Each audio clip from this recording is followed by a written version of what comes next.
Okay, good afternoon. In today's lecture, we will continue from where we stopped in last lecture. So if you recall in last lecture, we calculated the electric field at the point D due to two charges, Q1, which was Q1 was a negative charge and Q2 was a positive charge. And if you recall, the electric field at the point D was pointing in this direction with an angle of minus 33 degrees.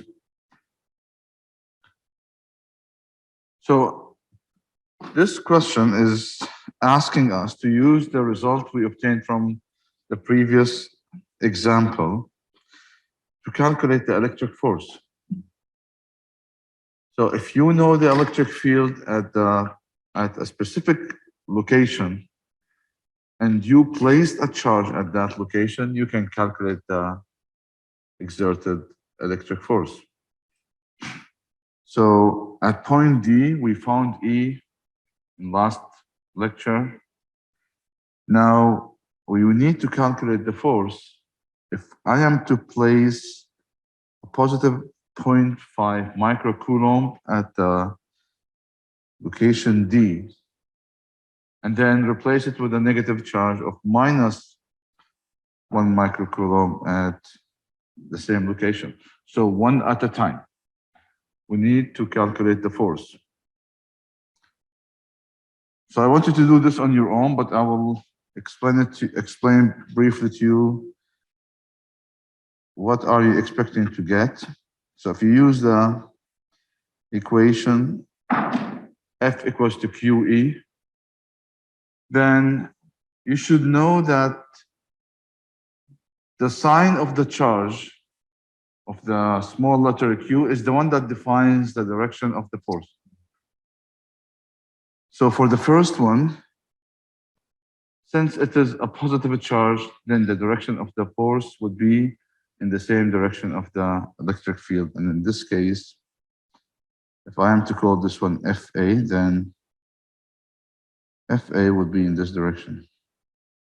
Why? Because this small letter Q, which is 0.5 microcoulomb, is positive.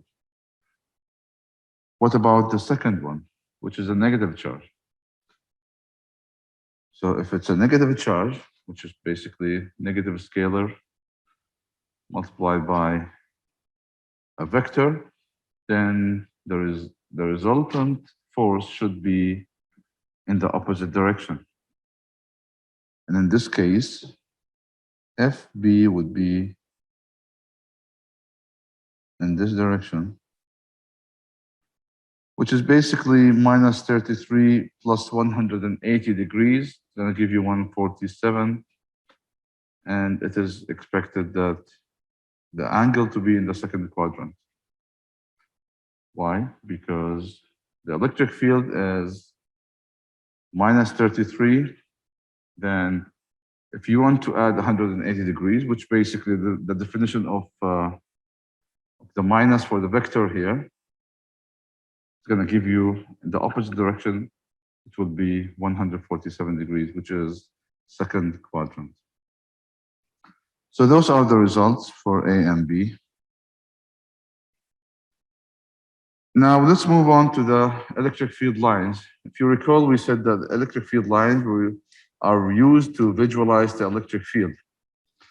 Those lines basically defines the direction of the electric field. So if I have a single point charge, as we have seen before, then the electric field would be pointing outward away from the charge. If the charge is positive, pointing inward, which is toward the charge if the charge is negative. So the arrows here defines the direction of the electric field. We will be using those arrows to define how is the electric field pointing. The density of the lines indicate the strength or the field in that region. So if, as we will see later on, for one single charge, we will see different lines density based on how far we are from that point charge. The third one is the direction of the electric field.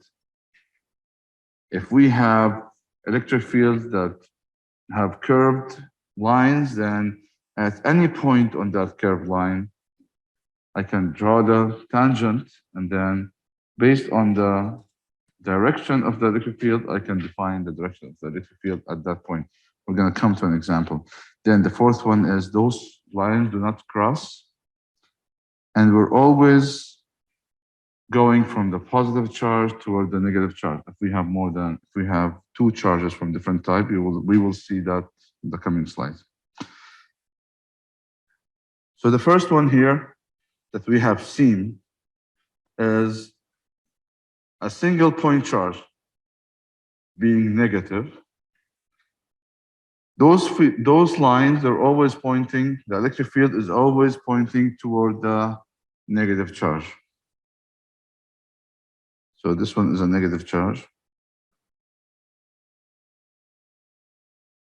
Electric field is always pointing toward the negative charge. Our reference in this case is at the infinity, and that's why we can see that from all directions, those field lines for that single point charge are straight lines.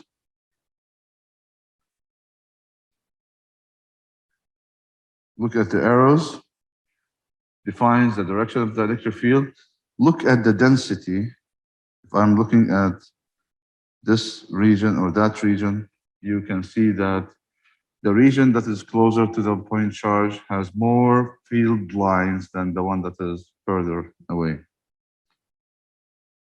Since those lines are straight lines, and as you can see, the direction is straight toward the charge. Same thing for the positive charge. However, it's the opposite, going outward in all directions. The arrows defines the direction of the electric field, and of course, the density also defines the strength. The closer you are to the charge, the stronger is the electric field, and this is from the expression that we have seen, KQ over R squared. So it is inverse proportional to the distance squared between the point of interest and the point of charge. Okay, so this is for a single point charge. What about if I have more than two charges? Then those electric fields are going to interact. Those fields are going to interact of those two charges. And in this case, this is what you're going to see. The electric field will always start from that point being perpendicular on the surface, and then will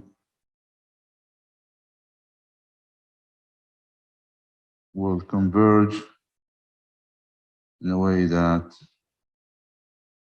gets terminated at the negative charge. So we always start from the positive charge and we end at the negative charge, such that the electric field line has a direction from the positive toward the negative.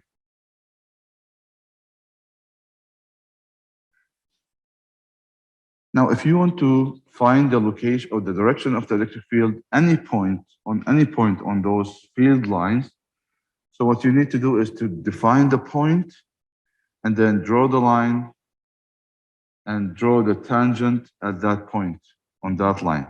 So for example, if I want to calculate the electric field direction right at this point, then what I need to do is to draw the tangent right there. And this will be the electric field for this point.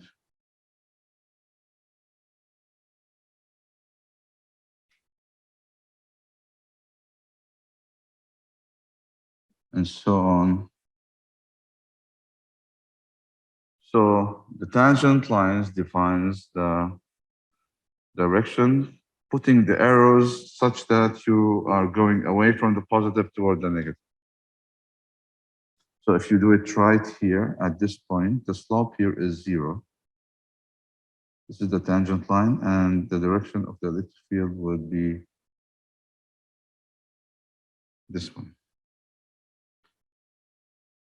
So the electric field goes from the positive toward the negative, which means in this case Q2 is positive and Q1 is negative,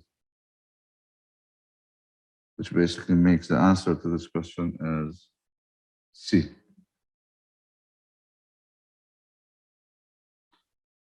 Now the topic that I would like to introduce also in today's lecture is the near field is the near charged plates, which are basically our introduction into the uniform electric field.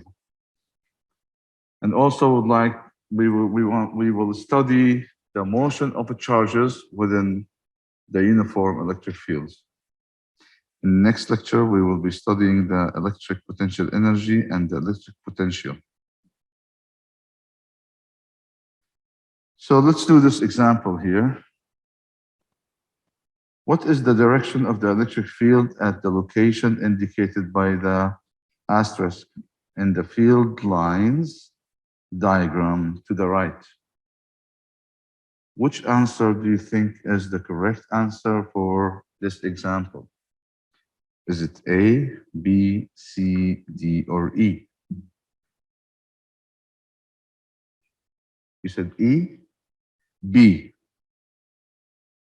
Your colleague said B. Do you agree with B? Do you? Okay. So if you draw the line,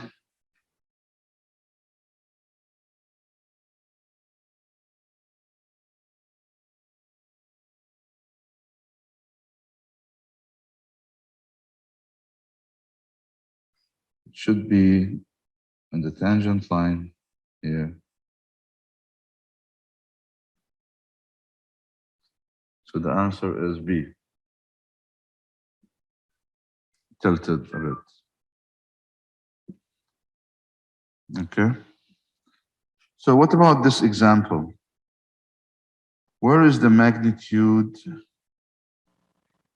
of the electric field being the strongest?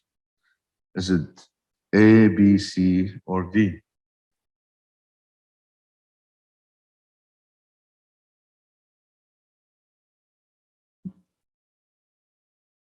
Which one? You said B or D? D. If you look at the density of the lines for the D, basically it gives you the indication that that location has the strongest electric field, which basically makes sense because you are at location D at the closest point to the point charge,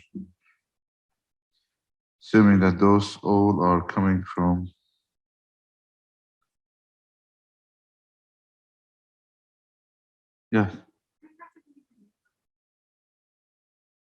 D. If you look here at the number of the lines within this circle, for example, in the location D, in comparison with the same at A and C, you can see that the density of the lines relatively at D is the greatest. No, it's how many lines. And that makes sense when you come closer to the source, all those lines will be converging, coming from the same source. At that location, you will see more lines within that region that you're trying to calculate the density for, relatively. Okay, so the answer to this is D. Now, what about those patterns? Which ones do you think represent correct electric field lines? Is it, which answer? Is it 1 or A, B, C, D, or E? Assuming there are no charges in the region. The charges are outside.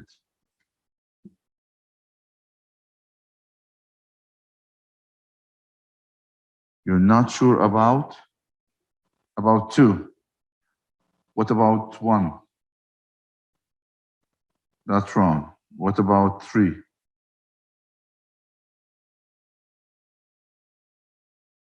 Yeah, but the lines are cut here. So 3 is also wrong. Indeed, 2 is an electric field. If you think about it, a charge could be here, a positive charge could be here, and the negative charge could be on the other side.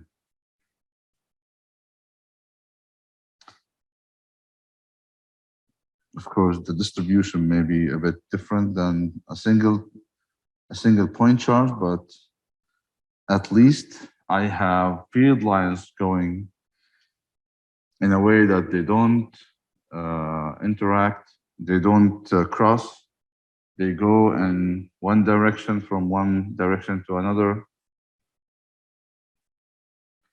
So number 2 is the closest one to being a correct electric field. Do you have any question? Questions so far?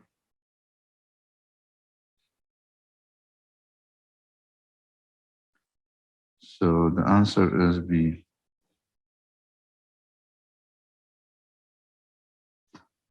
Okay.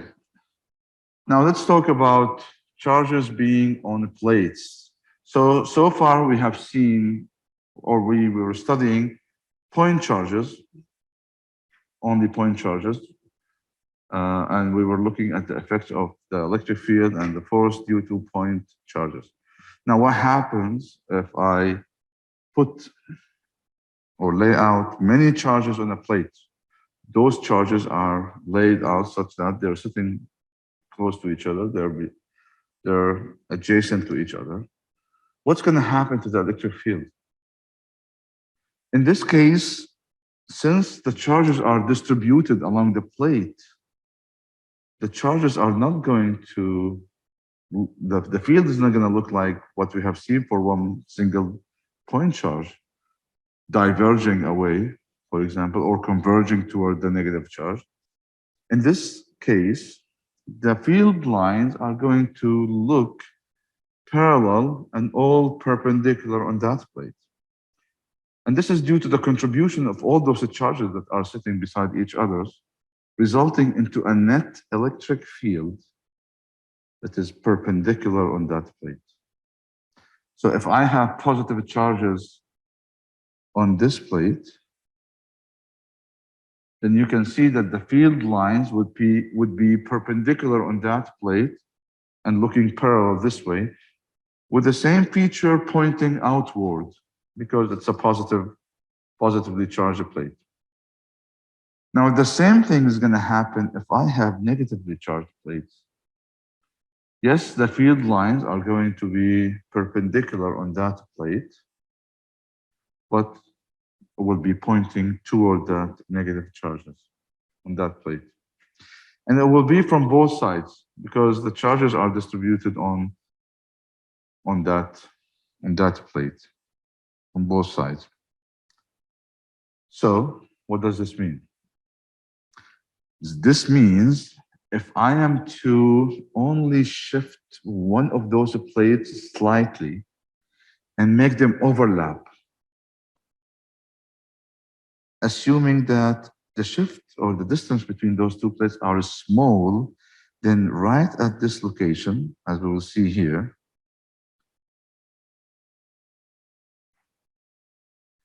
and at this location, the electric field magnitude would be equal but opposite in direction. So I will assume that based on the shift that I did is very little with respect to the size of the plate.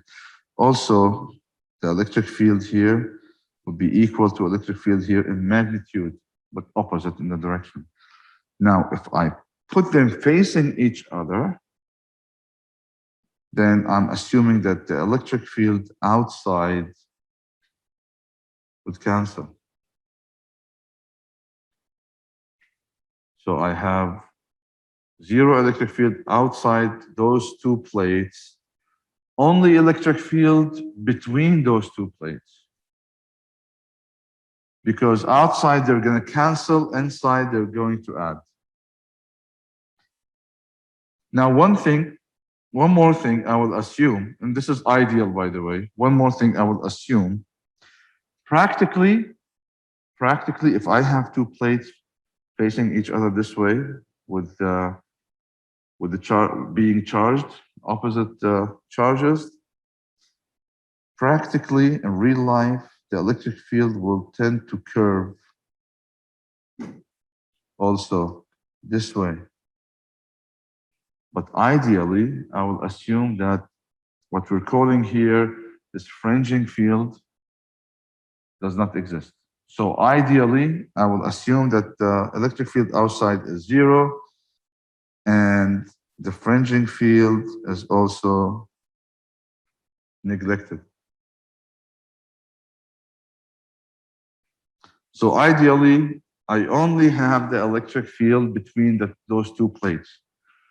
And if the distance is small enough with respect to the dimensions of the plates, then I will be having a uniform electric field between those two plates. What does a uniform electric field mean? A uniform electric field means the electric field is equal in magnitude and has the same direction everywhere.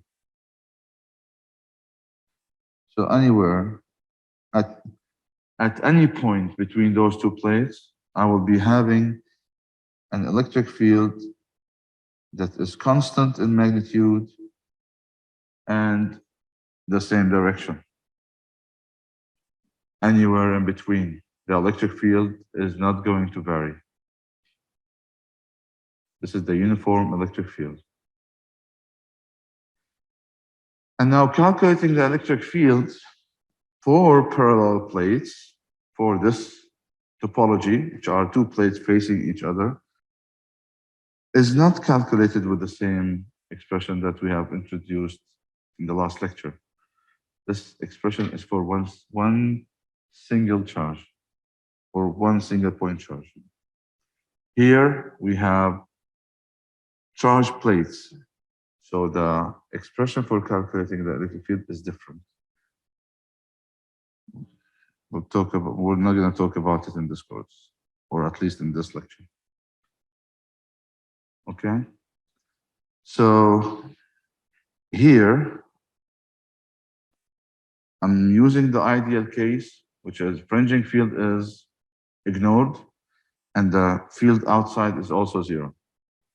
So this is what we need to know about the uniform electric field between two parallel plates. Electric field in magnitude is the same everywhere, and the direction is the same as well, not changing. So let's look at this example.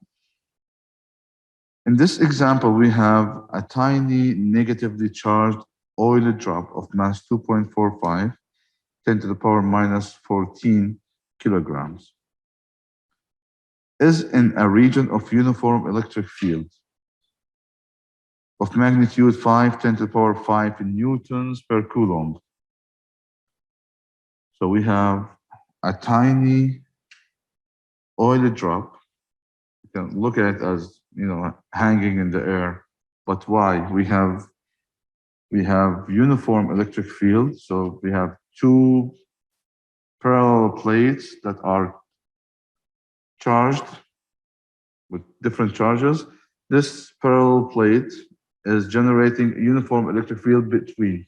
I have an oil drop inside that is hanging in the air. After I adjusted, of course, the charges of this electric field after I adjusted the magnitude of the electric field for those two parallel plates.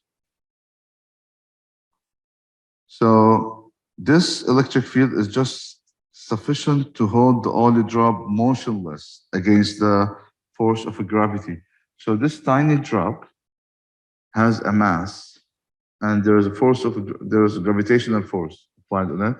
I am putting it in a uniform electric field, applying an electric field that is inducing an electric force such that this drop or the drop is not moving, motionless. What does that mean? You know what does that mean? Let me draw this. So here we have the plates that are generating the uniform electric field. And this is the oil drop, which is a negative charge. The electric field magnitude is 10 to the power 5 newtons per coulomb. The mass is 2.45 10 to the power minus 14 kilograms.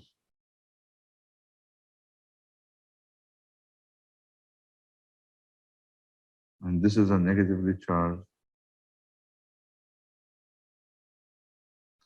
So here, if I am to draw the free body diagram, I have the gravitational force, Fg. If this oil drop is to stay motionless, this means there should be a force in the opposite direction that will make this net force on that oil drop becoming zero. And this force is the force induced by the uniform electric field. So here, if I want to draw this force, then this force has to be pointing this way. So let me take my coordinates here as x, y.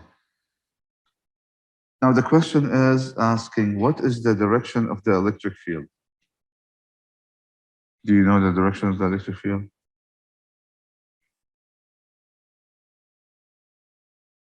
This is small letter q is a negative charge. And my force has to point up this way to cancel the gravitational force. Then the electric field direction should be,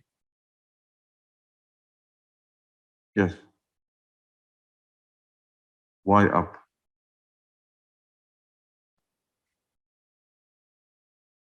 But you forgot that the relationship between the force and the electric field is this. And my q here is negative. My small letter q that I'm evaluating, I have that does located in the electric field is a negative charge. So if it's a negative charge, then the relationship between the force and the electric field should be opposite, right? Why? Because this small letter q is a negative scalar. If you multiply the electric field with a negative scalar, then the force should be in the opposite direction. Make sense? So if the electric field on that negative charge is pointing up, sorry, if the electric force is pointing up on that negative charge, then the electric field should be pointing down. So in this case, the electric field is pointing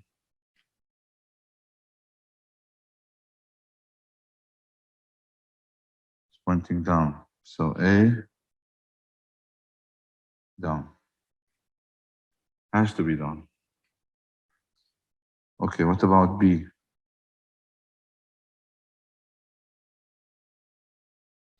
What is the charge on the drop? I need to calculate Q. How do I calculate Q?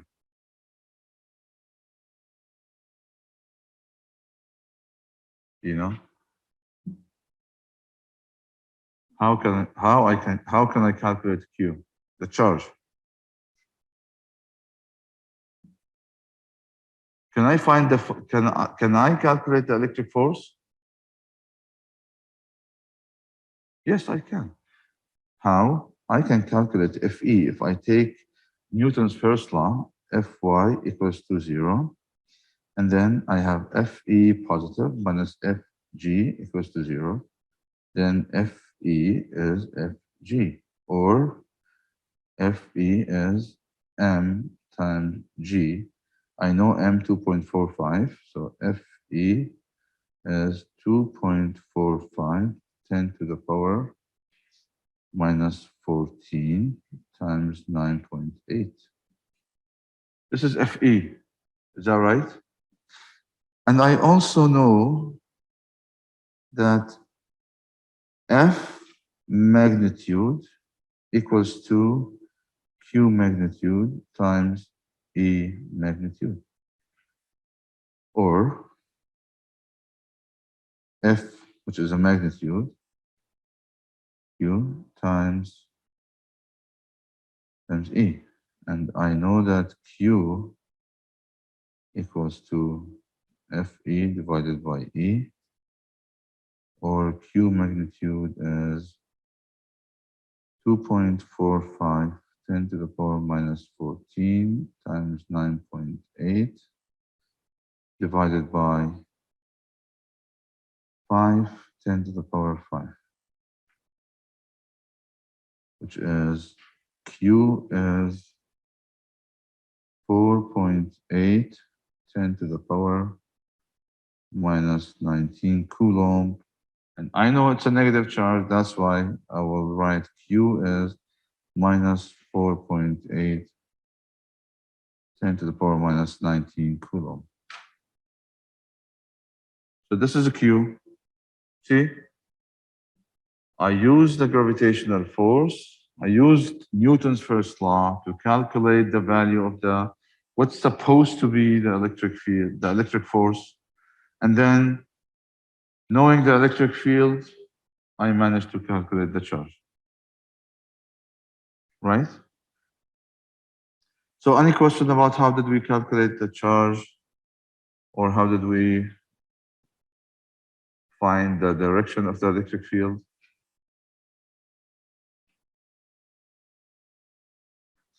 Okay, so let's move on to the next example.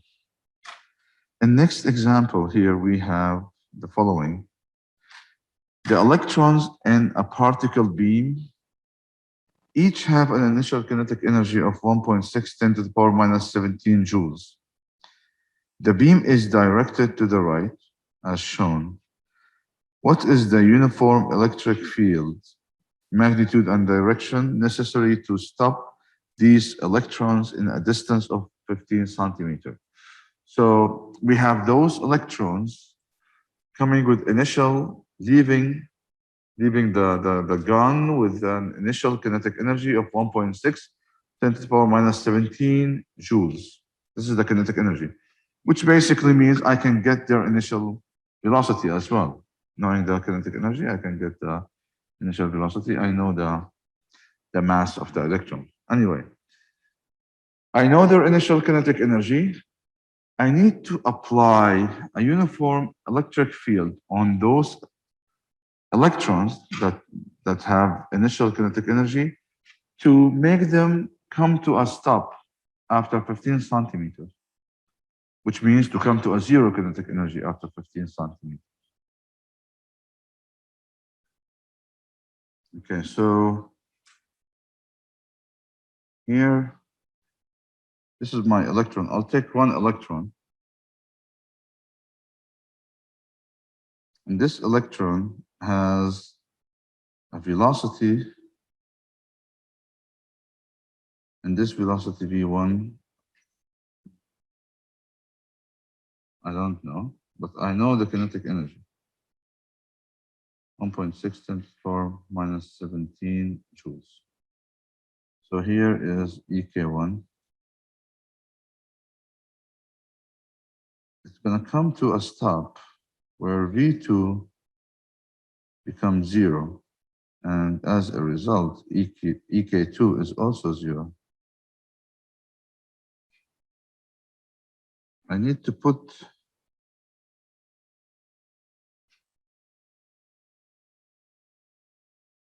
apply a uniform electric field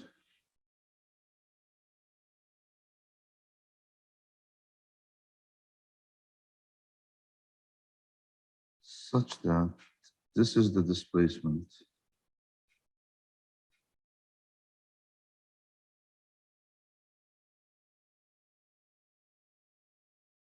I know delta R 15 centimeters. And in order to come to a stop, my electric force has to be in the opposite direction of the motion, right? In order to decelerate this electron, my electric force, Fe, has to be pointing in this direction.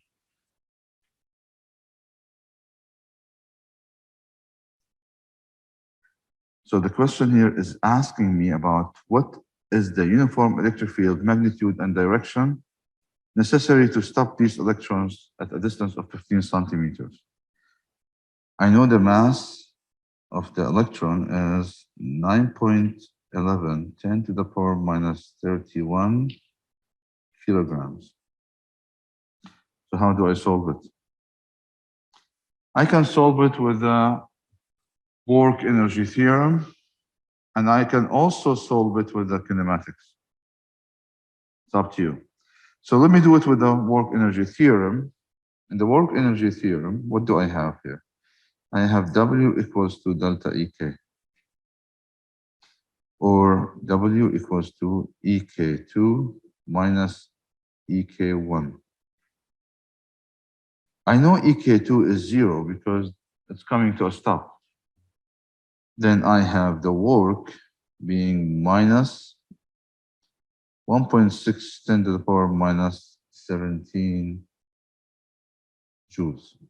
So this is the work using the difference in kinetic energy. Now, if I use the work for the work done by the electric force on my charge, you can see that the displacement is going in the opposite direction of my electric force. And as a result, the angle between them is 180 degrees. So now going back to the definition of the work, I have the work as the force magnitude times the displacement magnitude times cosine the angle between the displacement and the force, which is 180 degrees. So this one is 180 degrees. Now, if I substitute what I have in this equation,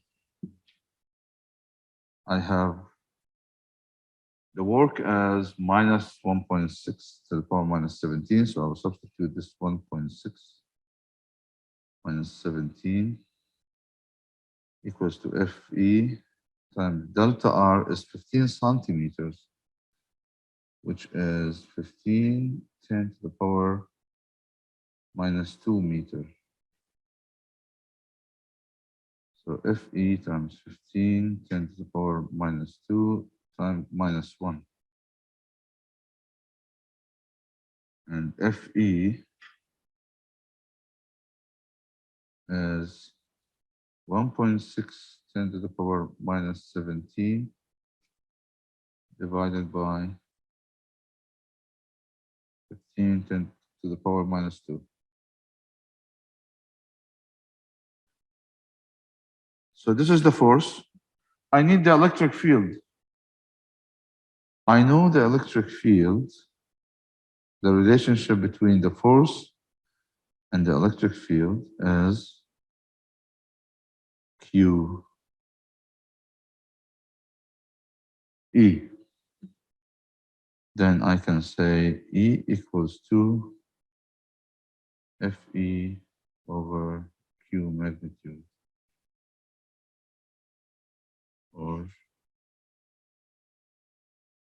E is 1.6 10 to the power minus 17 divided by 15 10 to the power minus 2 times 1.602 10 to the power minus 19. And the electric field in this case is 6.7 10 to the power 2 newtons per coulomb.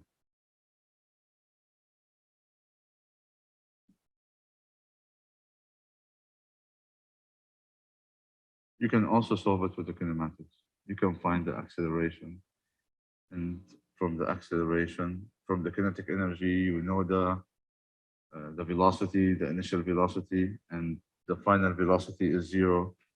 So you can still find the electric field, the force. Knowing the acceleration, knowing the mass, you can get the force. Okay, so any question about this problem before we move on to the next one? Yes. How did I get the Q value? This is the charge of the electron. I'm dealing with electrons here. So every electron has a kinetic energy, an initial kinetic energy of 1.6 10 to the power minus 17 joules. So my charge is an electron. My initial kinetic energy is also given. Okay. You're welcome. Any other questions? Questions? Yes.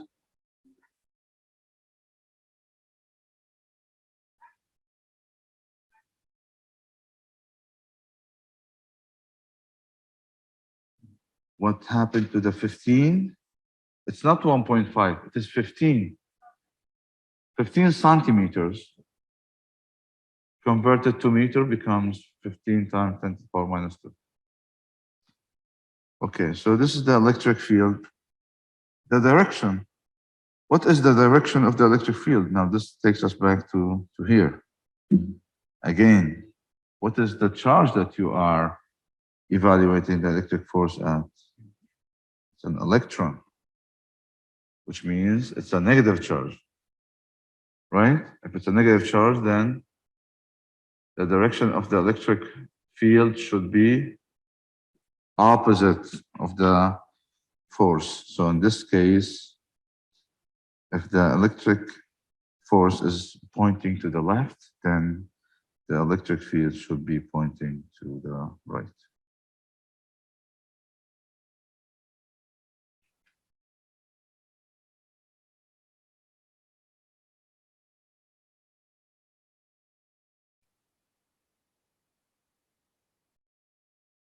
So this is east. Then I can say east or to the right. Okay, so let's move on to the next one. In this example here, now the charge that is going through this uniform electric field is a positive charge. It is equivalent to 2 protons. It's an alpha particle, helium with a charge with positively charged equivalent to 2 protons. The electric field is pointing upward, and my charge that is entering the uniform electric field is a positive charge. So what direction are you expecting the electric force to be? Is it up or down? The charge is a positive charge. Then the direction of the force should be in the same direction of the force. or the direction of the force should be in the same. But we're evaluating this. This is positive.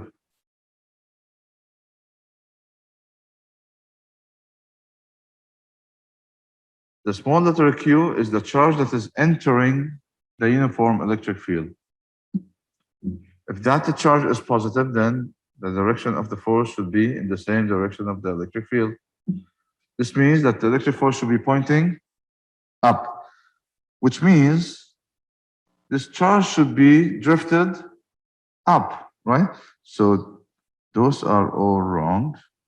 And this one does not apply because it has a mass. It's never gonna do a 90 degrees turn like this. So it is A or B. Which one do you think? Is it A or B?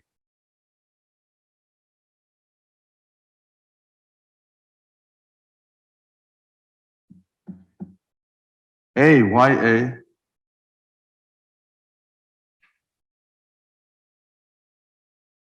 I'll tell you why A. Because right after it leaves the two plates, there will be no force applied on the charge anymore, and it will continue with the initial velocity that it picked up right at the end. That's why it's not going to curve up this way. So the answer is A. Okay, so let's move on to the last example we're going to do today. In this example, we have a charge. One charge enters a region of uniform field with a velocity of 25 meters per second. So this Vx along the x-axis, if I am to assume that this is the x-axis here, I have Vx being 25 meters per second parallel to the plates. This particle has a charge of minus 1.9 10 to the power minus 10 coulomb and a mass of 1.13 10 to the power minus 10 kilograms. What is the acceleration of the drop while it is between the plates? I need to calculate the acceleration. So let's redraw the problem here to understand that better. I have the plates here, and those plates, the distance from here to here is 0.5 milli, which is 10 to the power minus 3. So let me call this one as the delta x, which is x2 minus x1. And so delta x is 0.5, 10 to the power minus 3 meter. I have the electric field magnitude as 4.75, 10 to the power 4 Newton. I have Vx. So if I am to take my coordinates here as x, y, this way, then I have Vx equals to 25 meters per second. I have the charge Q as minus 1.9, 10 to the power minus 10 coulomb. I have the mass as 1.13, 10 to the power minus 10 kilograms. So I have the charge here. It's a negative charge. And this negative charge, I know the electric field is pointing up, by the way.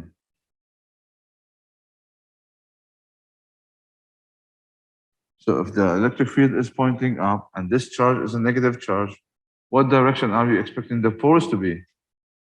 Down. So once it enters, the force would be pointing down. Right? Now, ignoring the gravitational force and ignoring the loss, the air resistance, so neglect gravity and air resistance in this problem. We need to, what is the acceleration? So we need the acceleration. How do we calculate the acceleration? we have the mass, right? We can calculate. So here I have F equals to MA.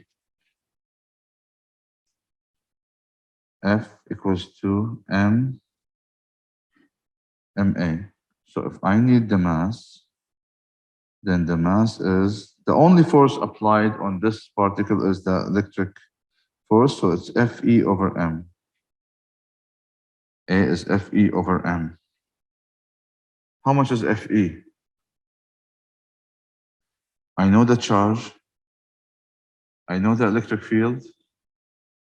I can calculate Fe. So Fe as a magnitude equals to Q magnitude times E, right? And this one is, Q is 1.9. I'm putting it as a positive because it's a magnitude times electric field 4.75, 10 to the power 4. So this is Fe. I need the acceleration. So acceleration is Fe, which is 1.9, 10 to the power minus 10 times 4.75, 10 to the power 4 divided by M, which is 1.13, 10 to the power minus 10. Acceleration is 8 times 10 to the power 4 meter per second squared. Right? So this is A. Now, A is also pointing down, right? As a vector, A is pointing down in the same direction of the force. Part B is how long does it take to get it through the electric field? We'll use the kinematics here. We have the delta x. We have the velocity along the x, right? Then I have x equals to x naught plus Vx t. Vx, the Vx here is along the x-axis is constant. So delta x equals to Vx t, and t is delta x over Vx.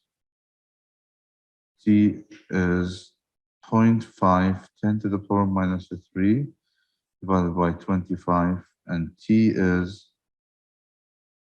2 times 10 to the power minus 5 seconds. This is t, the time it takes to travel through the parallel plate. C, last thing here, how much is the drop deflected from a straight path, delta y, which is this one. Now, because of the force pointing downward, this charge now is going to do like this. So if you are to compare it with this dashed line, when it enters, and this point, when it leaves, then this one is delta y. How much does it drop? I'll use the kinematics as well. Do you know the y, the Vy naught? Vy naught is 0, right? So I have here y minus, or y equals to y naught plus Vy naught t plus half a yt squared. So if the initial velocity along the y was 0, and I take this y naught to the other side to have delta y equals to half times minus 8, 10 to the power 4 times 2, 10 to the power minus 5 squared. And delta y would be minus 16, 10 to the power minus 6 meter, or y is minus 16 micrometer. I mean delta y. So the drift is minus 16. It depends on how you take your coordinates. I took mine y as positive up. That's why I'm drifting down. So I'm going minus 16 micrometer. So I'll stop here.